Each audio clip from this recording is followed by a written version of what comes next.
Dober dan tudi danes. Ali ste morda med tistimi, ki otroku ali pa vnuku rečete, imaš odlično spričevalo, če so petke, kaj veljaš, ne? Ali pa morda med tistimi mamicami, ki podzavestno sledite drugi mami, se ob njej počutite ne dovolj dobre, se sprašujete, zakaj pa moj otrok še ne počne tega, od moje prijateljice pa? Kaj na to poreče naša gostja? To je docentka, doktorica Andreja Poljanec. Dober dan. Dober dan. Vi delujete na tako širokem področju. Po pravici povem, sem imela problem, ne? Katero temo izpostavi danes? Ja. Pa čestitke v bistvu še zdaj za ta naziv docentka. Ja, hvala. A veste, dragi gledalci, da ima naša gostja 5 otrok? Kako pa zmorete? Z veliko pomoči in sočutja mojih staršev, pa moževih staršev, pa z enim hrepenenjem pa trudom za, tako bi rekla, eno dovolj dobro sodelovanje z možem, z velikega veselja, ene energije, ki mi je pa tudi dana v življenju. Glede na to, da tu imamo tudi oddaje, ker govorimo, da upamo, da delate to, kar si želite, vi verjetno pač zdaj lahko usklajujete, ker ste zakonska in pa družinska terapevtka, ne? Ja, zelo dragoceno je to, da v bistvu v službi delam podobne stvari, o podobnih stvarih razmišljam, kakor potem doma lahko v praksi na nek način izvajam. In mi je dejansko tisto, kar v službi berem, pišem, vedno ena taka vzajemna spodbuda tudi za eno osebnostno rast ob otrocih, prej vidim kakšne stvari, bolj sem sproščena, se mi zdi, z možem lažje kakšno stvar opazva, predebatirava, tako da se mi zdi, da kar dobro uspem uporabiti eno in drugo. Vi ste izdali zelo veliko v bistvu člankov na temo tudi rahločutnega starševstva. Ampak danes ne bi šli v to temo, ker smo nekaj časa nazaj točno govorili o tej temi. Dragi gledalci, ostali si lahko te posnetke pogledate tudi na YouTubeu, Jutro s Kozmiko, ne? Ampak ste pa želeli apelirati tudi na mame in zato sem uvodoma izpostavila, ne? Mame, babice. Ja, mame so v bistvu en tak izvir rahločutnosti, a ne v družini. Tako da v bistvu govoriti o mamah, pomagati mamam, da bojo verjele vase, da so dobile ta pravega otroka, da so lahko dovolj dobre mame in da je dragoceno, da opazijo svojega otročka, tistega, ki so dobile, ali pa če so jih več. In zato je pri mami se v bistvu na nek način začne poglabljanje razvoja te rahločutnosti, sočutja, prepoznavanja svojih stisk ob otroku. To je tisto, kar je v materinstvu vedno en tak zelo velik izziv, ki se na nek način nikoli ne konča. Nikoli v življenju se ne konča. Hrepenenje po razvijanju občutka nežnosti v sebi kot mami. Pa saj se mi zdi, da da vsaka mamica vidi, počuti svojega otročka, ne? Pač morajo že biti res ekstremni primeri, ampak posledično potem verjetno se je potrebno tudi to veščino priučiti, če že ni dana posameznici ali kako. To ste dobro vprašali. V mami je naravno vrojeno hrepenenje, da hoče biti z otrokom nežna, mu naklonjena, odzivna, prijazna, če bi tako rekla, a ne? Ampak je pa zelo žalostno in v bistvu krivično za mame, ki so pa prej od babic, tako kot sva jih že v uvodu ste jih omenili, dobile tudi same premalo, da bi res lahko verjele vase, bile sproščene, suverene, zadovoljne s svojim materinstvom in nehote potem to stisko, to negotovost, tudi osramočenost lahko, prezrtost, prenašajo na nek način naprej ob svojih hčerkah, če se v enem trenutku ali pa v določenih obdobjih ali pa momentih dneva, določenih situacijah, ne uspejo tega majčkeno bolj zavedati, da sicer nočijo, ampak kljub temu nehote ponavljajo določene vzorce, ampak imajo potem ob svojih hčerkah, pa tudi fantih, seveda sinovih, možnost ene stvari majčkeno začutiti, to bolečino, to prezrtost, ki so jo same recimo ob mamah doživljale, zaradi ene materine prezasedenosti ali prevelikega stresa ali ene odtojenosti čustvene. In potem mi lahko ob svojih otrocih dograjujemo te spretnosti, da potem res lahko verjamemo, da smo dobre mame, ne samo, da se trudimo. Omenili ste v bistvu prezasedenost. Ja, ampak dejansko ti otroka lahko vzgajajo tudi drugi, ne? To pomeni potem vrtci, izvenšolske oziroma vrtčevske dejavnosti, ne? Sploh pa, če govorimo o najstnikih, tudi sami imate najstniške otroke tudi, ne? Pomeni prijatelji. To je potem ta drug problem, ne? Verjetno na katerega mame nimajo zmeraj vpliva, ali pač? Ne, sploh ne, ampak ne direktnega, tako ne neposrednega. Ampak je pa dragoceno se zavedati, da v bistvu otrok v ranem otroštvu potrebuje predvsem primerne odzive od mame. Pomeni, potrebuje veliko enega zrcaljenja svojih občutkov in dejansko vidi te občutke, ki se v otroku vzbujajo, on vidi v začetnem obdobju, v prvih 6 mesecih ali pa v prvem letu, v glavnem v maminih očeh. A ne? In takrat ne moremo govoriti o vplivu nekih vrstnikov ali okolice ali drugega, ampak v bistvu on srka dobesedno tisto vzdušje, ki ga mama ob otroku kreira zaradi lastnega vzdušja, pa načina življenja, pa stresa ali zadovoljstva, a ne? V bistvu otrok kar prek mamine ene take čustvene energije, ki jo oddaja, in prek zrenja v otrokove oči se otrok v začetnem obdobju uči tega, a je vreden, ljubljen, sprejet, prepoznan v svojih potrebah in a se mama zmore v bistvu na vse te potrebe približno dovolj dobro odzivati, a ne, to je en tak pojem.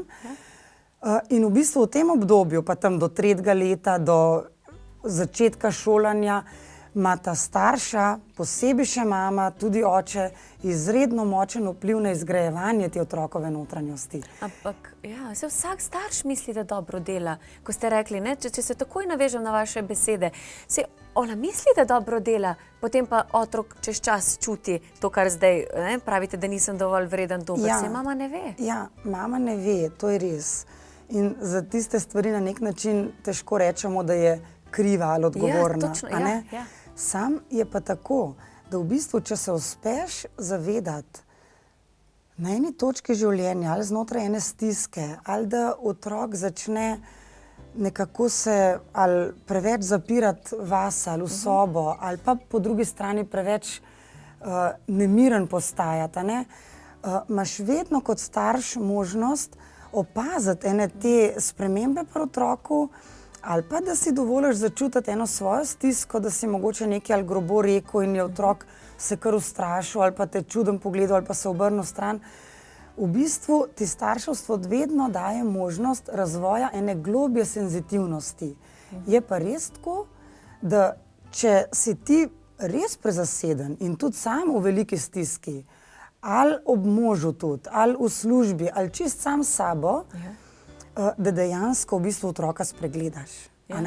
Ampak starševstvo je zato, da bi vedno naredil en napredek ob svojem otroku. Ni zato, da boš ponavljal isto. Aha, vzorce staršev. Ja, ni tako mišljen, ne? Ampak to je ta tudi medgeneracijski ali pa generacijski premik, ne? Da je pač ni nujno, da pa je to prav, kar so te starši naučili, čeprav slednji še zdaj mislijo, da je to pravilno njihov način. In če nisi v stiku s svojimi občutki, tako rečemo ponavadi, ne? Potem dejansko misliš, da dobro delaš, tako kot ste rekli.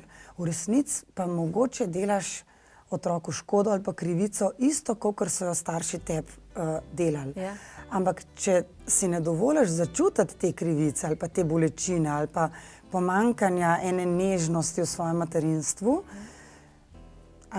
potem v bistvu ne moreš tudi dograjevati tega v neki bolj sproščenega, v bolj dragocenega, v bolj nežnega, bolj rahločutnega. In v bistvu lahko sicer potem na stara leta rečeš, se nisem vedel, ampak hkrati pa s tem zrenjem v otrokove oči, pa opazovanjem njegovih reakcij ob nas, pa s tem, da na nek način se zavedamo, da je raziskovanje svojih občutkov, svoje notranjosti ob otrokovih odzivih pa potrebah nekaj, kar je v bistvu v življenju nujnega za en sploh razvoj. Mi pa smo v življenju zato, da bi se razvijali. To je v nas urojeno. Tako da eno osnovno hrepenenje potem, da boš nekaj spremenil v življenju, je v nas urojeno in je na nek način naravno. In večina staršev tega dela tako v bistvu z eno tako čist simpatično zagnanostjo. Ne, da bi se nekaj tako grozen matrali ali pa morali prepričevati. Je pa res, da približno tretjina staršev pa nima tega vse, ker so sami tudi od svojih staršev dobili preveč teže ali pa enih bremen, da bi si včasih zmogli ta bremena, ker so težka in boleča, priznati in potem se lahko kar hitro v enem začaranem krogu svojega otroštva ob svojih otrocih zapletajo in je en tak vozel, ki je ponavadi razrešljiv samo ob enem sočutju od zunaj. To je pa recimo pa... A vidite, potem pa je to, kar sem rekla, da je veščina, ki se je potrebno naučiti, ker moraš spoznati svoje vzorce. Prav spoznati vzorce. Kaj pa je s tem, tudi uvodoma sem omenila, mamice avtomatsko pač rečemo, ojoj, moj pa še ne zna tega, moral bi znati, ne vem, v 9. razredu to in to, ne sledi sošolcem. To pomeni, vi tudi na tem področju delujete, torej ne pač starševskem, mislim, to je prav ena taka ranljiva tema v bistvu. A sem jaz dovolj dobro delala z otroki, potem v 9. razredu se to že malo pokaže, tako če se navežava naprej. Potem imajo vrstniki bistveno večji vpliv, a ne? Ampak vrstniki imajo večji vpliv, če je otrok notranje bolj zgobljen, tako rečemo, skrhan notranje, a ne? Če je bil on večkrat ob mamici pa ob očetu tudi spregledan, zaničevan, ponižan, da se ga je primerjal z drugimi, sosedov pa to že zna, zakaj pa ti ne narediš nalog takoj po kosilu, ne vem, a oni so pa lahko 5 pisali, zakaj pa ti nisi, ne? Potem se otroku v bistvu že na nek način kopičila ta teža v njem, to nezadovoljstvo mame z njim, s svojim otrokom, a ne? In potem v bistvu, če vzameva ta primer, enega najstnika, že tam pri 14-15 letih, je v bistvu že zelo boleče, tako bi bilo dragoceno, če bi ta mama uspela začutiti, koliko je to ranljivo, koliko je to boleče spoznavati, mogoče pa se ta otrok moj čist ne znajde dobro, kako da ne sledi, kako da ne uspe enega zadovoljstva najdeti, kako da ne ve, na katero šolo bi se vpisal naslednje leto, a ne?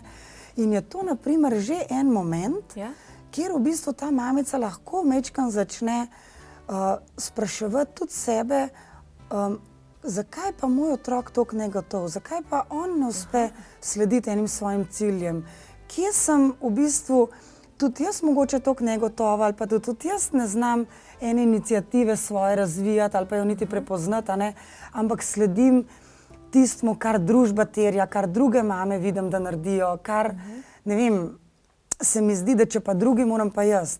Sam to nikoli ni potem osebnostni razvoj, ampak je vedno eno prilagajanje ali družbi, ali prijateljicam, ali svoji mami.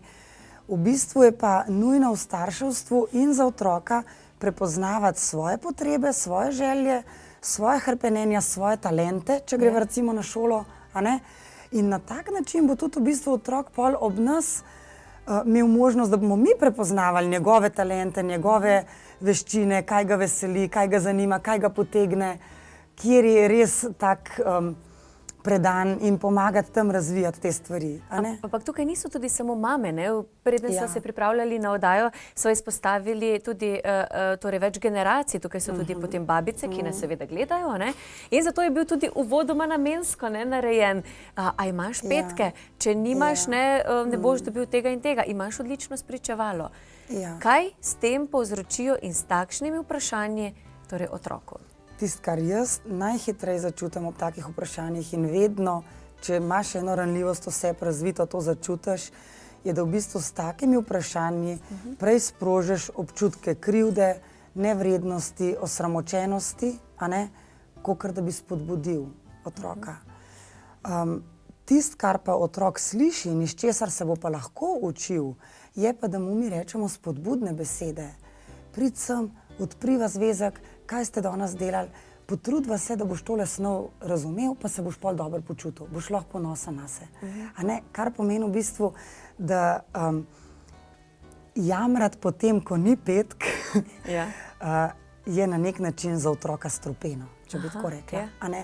Ampak, da greva na medgeneracijsko, pomeni, da če je ena mamica imela mamico svojo, zdaj tako rekoč babico, ki je z eno tako v bistvu zoprnijo na nek način potem korigirala ali pa komentirala ta spričevala ali pa uspehe pač otrokove, brez da bi v resnici začutila otroka, jo si pa dobro, da imaš 4 pri angleščini, ker te ne zanima toliko, recimo, ne? Ja.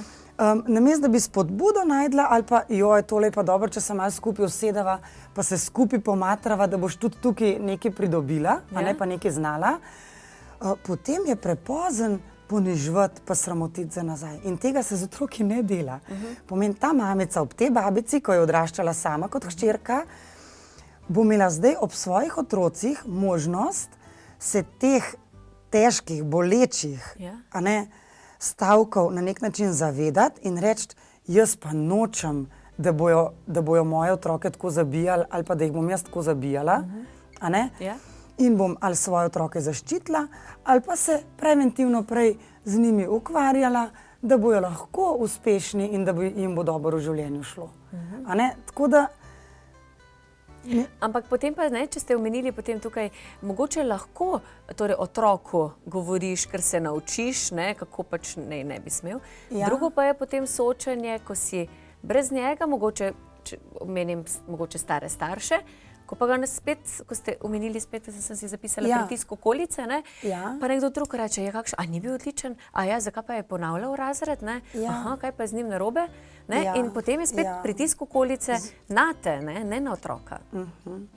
In dejansko to v teh mamah povzroči eno bolečino, en sram, eno negotovost in prav tisto, kar je pa dragocen, če mama prepozna, da je to v bistvu ena zelo ranljiva tema in da je dragoceno, če bo ona, kljub temu, da jo na nek način sramotijo, če bi tako rekla, ali pa ji dajejo opaske, da ni dovolj dobra ali pa nesposobna ali pa kaj še dela, da bo to en izziv lahko zanjo, kjer bo lahko vse prečutila, kakšen je ta njen otrok in se vživela v svojega otroka, ne da bo zaradi teh opask družbe potem jezna na svojega otroka in ta sram na nek način predala na otroka in njemu rekla, glih danes sem jo srečala, oni so pa vsi pisali 5, ti si pa edini 3 v razredu.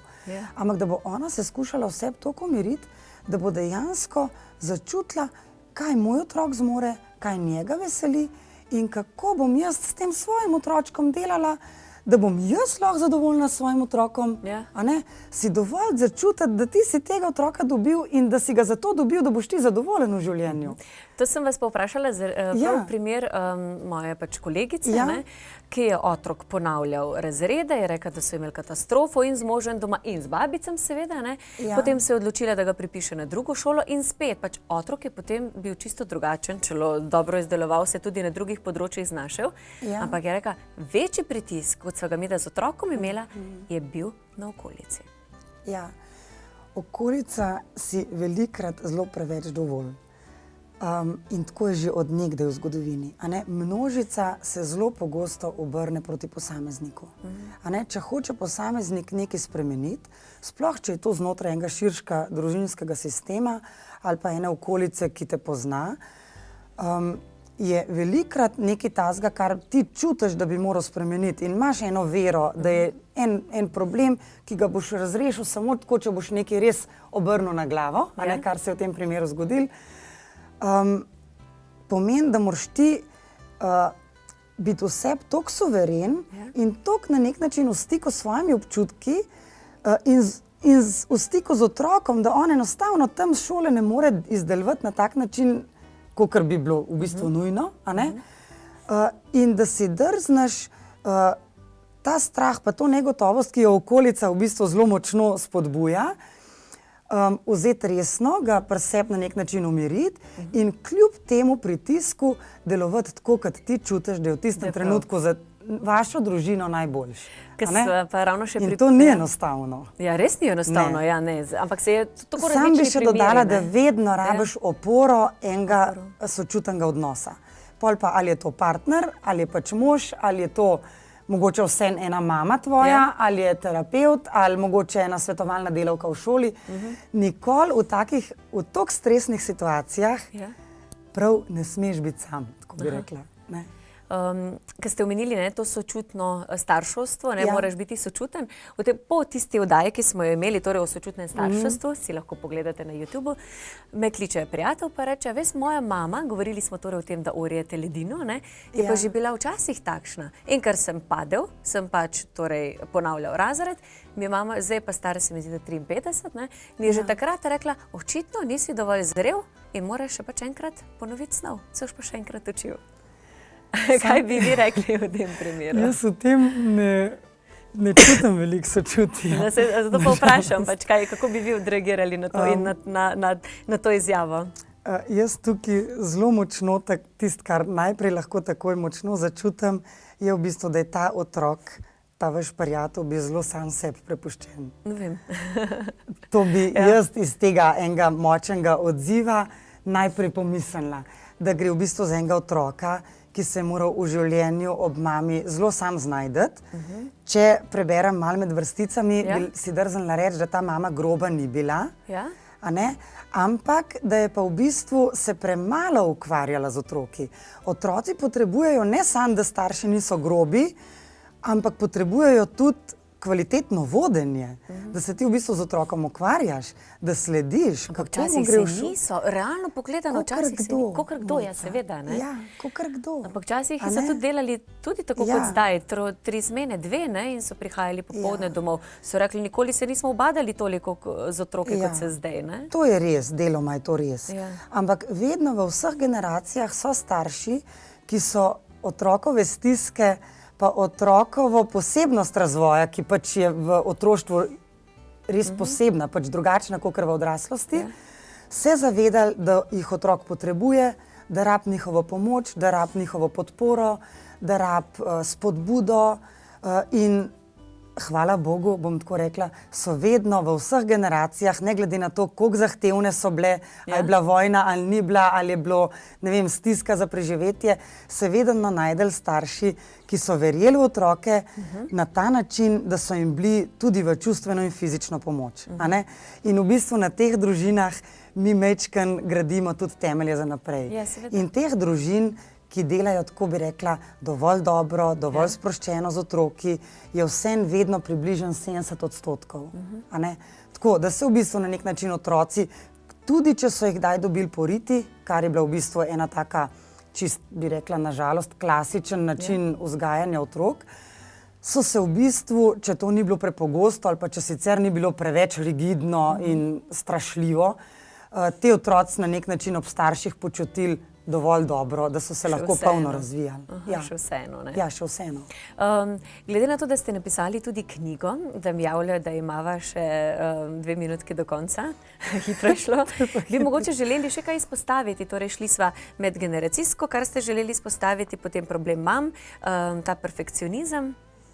Vem, da so teme tako široke, mogoče tako kot nek pozitiven zaključek. A veste, kaj bi rekla? Tisto, kar je izredno dragocen, je, da smo starši, da smo lahko tega veseli, da to ni kar tako samo po sebi umevno. In da če so nam že dani otroci v eno našo skrb, da je dragocen, če jo lahko izkoristimo tudi za en svoj osebnostni razvoj, v smeri ene nežnosti, ene suverenosti, enega zadovoljstva s sabo, da je to en tak lahko lep življenjski projekt, na katerega bomo na koncu pri 70-ih, 80-ih lahko vsaj do neke mere ponosni, da se lahko z otroki zabavamo, da se lahko hecamo, da pa hkrati vedno ob sebi na nek način, tudi zato, ker sebe tako lahko razvijamo, pa čutimo, vedno skušamo opaziti otroke, jih prepoznati v njihovih talentih, v njihovih veščinah, jih začutiti, jim dati en občutek pripadnosti, povezanosti, in potem lahko verjamemo, da bo nekaj lepega ratalo, tudi če ni idealno. Ja, veste, tukaj se mi zdaj porodila ideja mogoče za kakšno oddajo, namreč, ko pa so že problemi, torej, ko se v najstniških letih začnejo soočati v bistvu z alkoholom, tudi drogami, ne vemo, kako velik problem je to, ne? Kako pa potem odreagirati? Ampak to je potem spet tema nova, ne? Ker se potem spet moramo priučiti komunicirati z otrokom in odreagirati drugače kot pa... Vedno se odzvati, pa nikoli sramotiti. To sta osnovni 2 vodili v življenju. Ja, ne samo otrok, tudi nasplošno drugih ljudi. Nobenega. Tako da ja. No, hvala lepa, v bistvu, da ste delili z nami vse to in še enkrat v bistvu čestitke, no, da kljub 5 otrokom, ki jih ima naša gostja, ne, dragi gledalke in gledalci, je zdaj dodala pred naziv doktor še docentka. Tako da ja, poglejte, to bova zdaj po oddaji imeli temo, pogovor, kako zmorete, kako je organizacijsko in kako speljete dnevne rutine. Ste mi zanimivi. Iskrena hvala za tak kompliment in vse dobro. Poprašala, mogoče pa lahko se še kaj naučimo, ne? Kako urediti, kako torej usklajevati delo, družino in vse skupaj. Tako da ja, bova imeli še zanimivo tudi po sami oddaji. Upam, da ste dobili vsaj tudi kaj priobčutka oziroma kakšne takšne pozitivne besede, ki jih lahko že zdaj izrečete svojemu otroku, tudi če je že odrasel. Sicer pa vas seveda prepuščam drugemu delu oddaje, ki pa vam naša svetovalka še kako lahko tudi pomaga pri različnih stvareh. Pa lep pozdrav!